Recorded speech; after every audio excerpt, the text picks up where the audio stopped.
Chelsea Torres is live in Canada. And Chelsea, we understand that you spoke to a dairy farmer today about this. What did he have to say? I sure did, Terrence. Sylvia, this Canadian dairy farmer says he's still trying to understand the potential impacts on his own business. Could have more of an effect on the American dairy farmer just because of the amount of dairy they actually ship into us, and the Canadian government is probably going to put a reciprocal tariff on. And since we're the second largest consumer of American dairy products. In a supply chain already stretched by higher costs and unpredictable logistics, that brief moment of uncertainty was enough to tilt sentiment almost overnight. Within 24 hours, buyers across several states began reporting early price adjustments on specialty dairy products.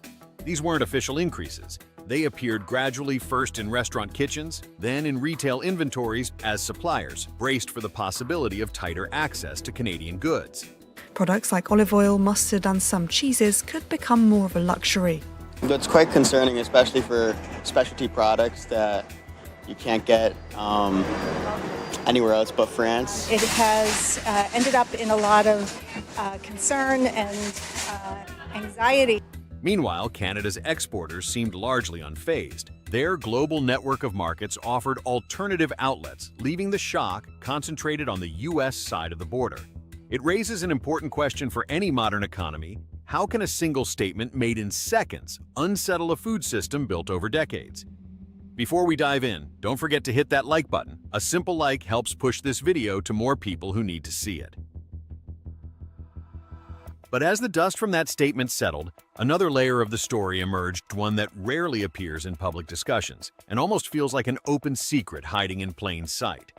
For all the confidence surrounding America's dairy strength, the U.S. quietly lacks many of the exact products its own consumers rely on most. One of the earliest beefs of his first term over Canada's dairy industry. Canada, what they've done to our dairy farm workers is a disgrace. And it's in his sights again now. We don't need their milk. We got a lot of milk. With Trump vowing to renegotiate the new NAFTA agreement that he signed onto in his first term. Oh, I'm going to have a lot of fun. We meet Canadian dairy farmers concerned about Trump 2.0. We don't need their dairy products. Wow. I think he doesn't understand the dairy industry either in the States or Canada. Cow's milk may be abundant, but goat milk, a foundation for many specialty cheeses, is produced in volumes too small to meet domestic demand. In practice, that gap has been filled for years by imports from Canada. And that's where the quiet dependency becomes clearer. The items most vulnerable to disruption aren't the everyday supermarket staples. They're the specialty cheeses that shape menus and restaurant identities. Goat cheese, sheep's milk cheese, soft French-style varieties, and the artisan lines crafted in Quebec and Ontario, these are the products that do not have easy American substitutes.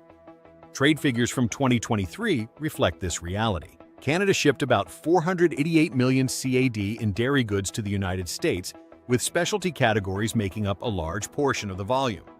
In other words, some corners of the U.S. food market function smoothly only because those Canadian products exist to fill long-standing gaps. Chefs and consumers from Vermont to Boston have admitted this for years, though quietly there is simply no real replacement for certain Canadian cheeses. Not in flavor, not in texture, not in consistency. And that leaves the U.S. with an uncomfortable truth, one that becomes even more striking in moments of political uncertainty. Because if a single public statement can shake confidence in a product the U.S. cannot fully produce on its own, what happens if the uncertainty spreads beyond cheese? If this video gave you something to think about, like and subscribe to support more content like this. Thank you. And once that dependency becomes clear, the next concern is almost unavoidable. What happens when a long-established supply line is suddenly shaken? For the U.S. food system, there is no quick detour when specialty dairy products are threatened. The structure has been built over decades, with Canadian suppliers occupying roles that domestic producers have not replicated at scale. That is why several analysts have emphasized that replacing these imports is not as simple as redirecting orders elsewhere. The alternatives either don't exist or require years of development. Attempts to fully onshore production introduce their own complications. Expanding facilities, adjusting feed supply, securing livestock, and building aging capacity for specialty cheeses all carry costs that may rise sharply in the short term. Even with significant investment, these shifts tend to unfold slowly, meaning any rapid transition risks interrupting production cycles and pushing up prices for both consumers and businesses. Without a stable supplier like Canada, the system begins to show strain. Retailers face the possibility of narrower product ranges, while restaurants, especially those relying on imported butter or soft cheeses, must evaluate whether certain menu items can remain profitable. Some chefs have already warned that reduced access to these products could force them to simplify offerings or change long-standing recipes in ways customers may immediately notice. What makes this more striking is the timing. Even before any tariff measures take effect, the uncertainty alone has been enough to unsettle purchasing patterns, widen price spreads, and increase the sense of vulnerability across the supply chain.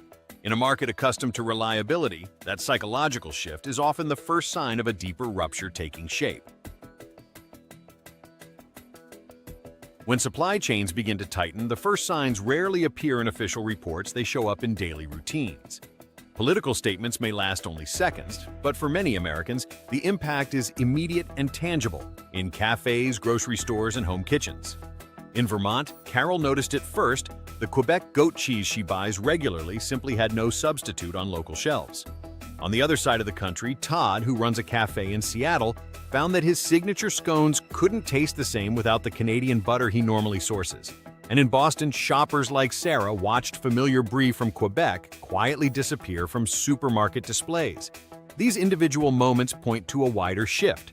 Restaurants begin trimming menus, cafes alter recipes, and retail stores narrow their product ranges as specialty imports become harder to secure.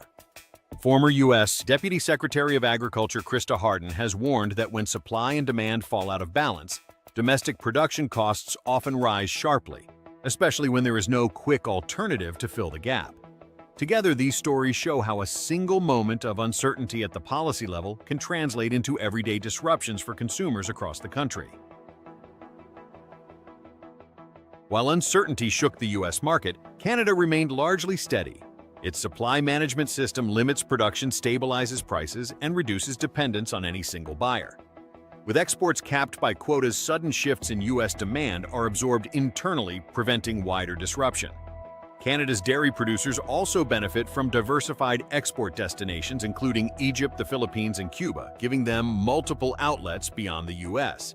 This reflects a long-standing strategy to protect farmers, maintain stable pricing, and avoid one-way reliance. As a result, Washington's statement created more volatility in the U.S. than in Canada, where the structure is built for continuity. Trade Minister Mary Ng even noted that Canadian imports help keep the U.S. market stable, underscoring the irony Canada stayed calm while uncertainty spread south of the border. The moment illustrates how two connected markets can respond very differently to the same signal. As the two systems diverged, the economic impact became most visible in the United States.